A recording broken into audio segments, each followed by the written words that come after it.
12. This is the last lecture in period 2, and just like we did at the end of period 1, we're going to go over all the key concepts from the first topic of the period, but now we're going to look at them through the lens of comparison.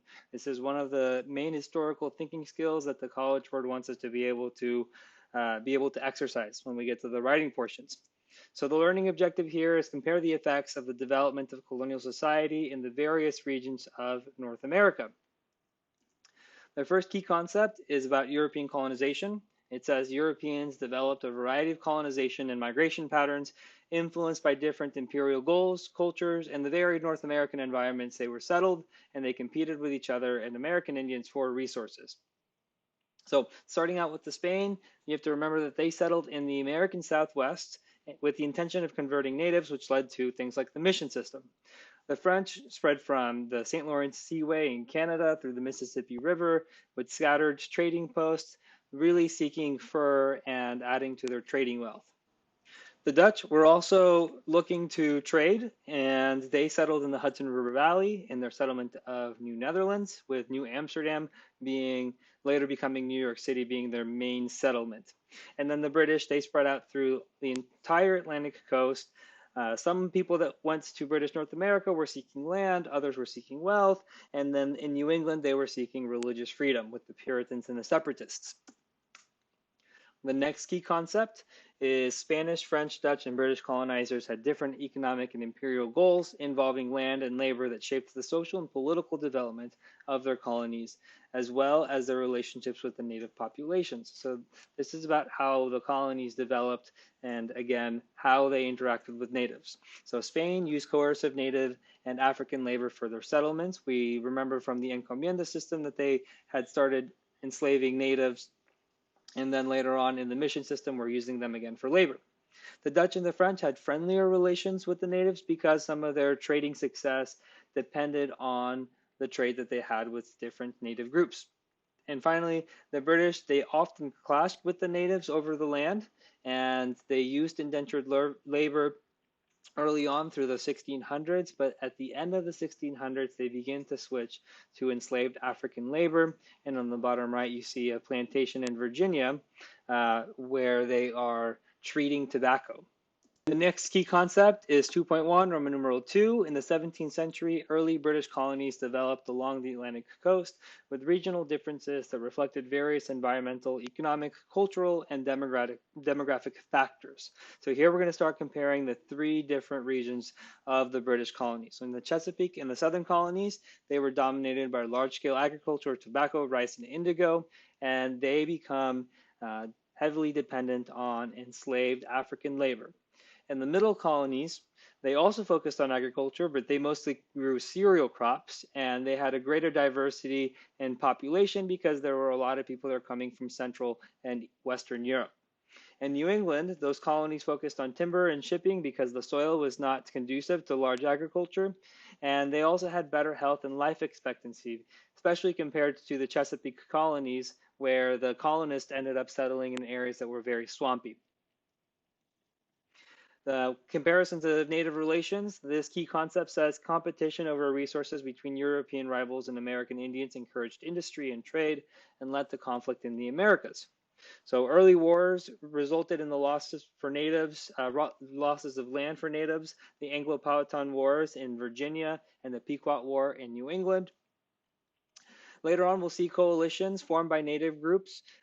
In New England, we see Metacom, King Philip, leading a war against the New Englanders. And in New Mexico, we have Pope, who leads a coalition of native groups against the Spanish. Pennsylvania was the exception here to all of this conflict with natives. William Penn, when he first started his colony, he tried to deal peacefully with the natives and tried to trade fairly for the land that they would occupy. Next, on the comparison of colonial relationships with Britain, this key concept says the British colonies participated in political, social, cultural, and economic exchanges with Great Britain that encouraged both stronger bonds with Britain and resistance to Britain's control. So the colonists were becoming at the same time more British and less British, and that's going to lead to the revolution in the next historical period. So the ways in which they were becoming less British is through all the discontent from the mercantilist policies that England was trying to enforce. And because of their economic interdependence, it was not something that the colonies could just do away with.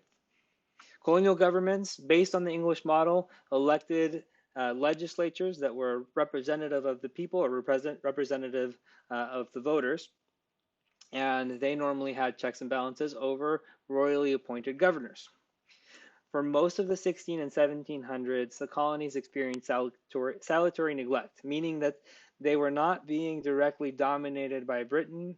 They were not enforcing strictly the mercantilist policies on the colonies, and that led to a greater sense of independence from the colonies, and that's going to be important in the next historical period.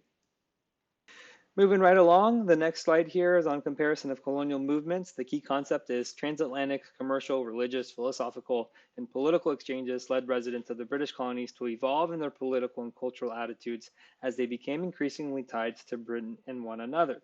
So the two movements that you have to remember are the Enlightenment and the First Great Awakening. And both of these movements were experienced by all of the colonies. Even though, like in the Enlightenment, it was a mostly European movement that was imported to the colonies, all of them experienced it just the same.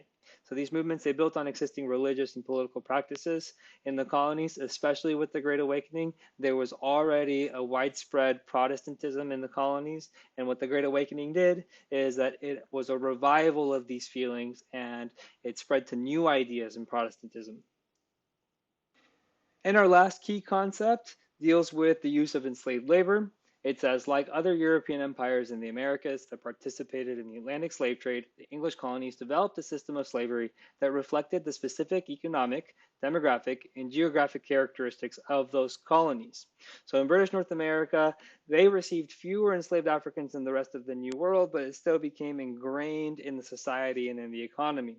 The southern colonies used the most enslaved labor, then the middle colonies, and then New England colonies. They had the least, but they still had slavery in the New England colonies.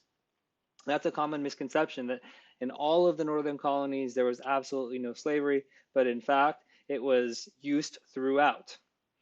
In all of the colonies, slave codes were passed to perpetuate the enslaved condition, and all of these were based on the slave codes that were first written in the West Indies. The Barbados slave code became the foundation for the rest of these slave codes, and as you remember, the Barbados slave code indemnified the killing of an enslaved person.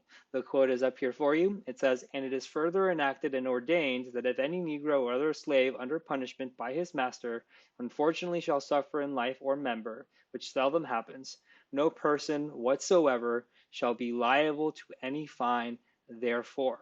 So that means that if an enslaved person was being punished and they were accidentally killed in the punishment, then the person doing the punishing, who is responsible for the death of that person, would not experience any punishment whatsoever.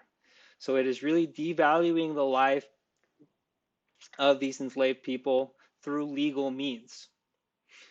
Work that the enslaved people did varied depending on the region from which they lived, but you just have to remember that it was used through all of the colonies in British North America.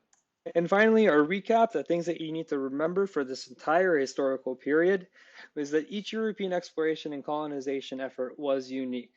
The British colonies developed into three distinct groups across the Atlantic coast, and relations with natives varied with each European power depending on their economic goals, and even within each region of the British North American colonies, relations with natives varied. All the British colonies utilized enslaved labor to some degree, and finally, Britain's relationship with its colonies was better during salutary neglect than during direct rule. All right, that is it for all of period 2.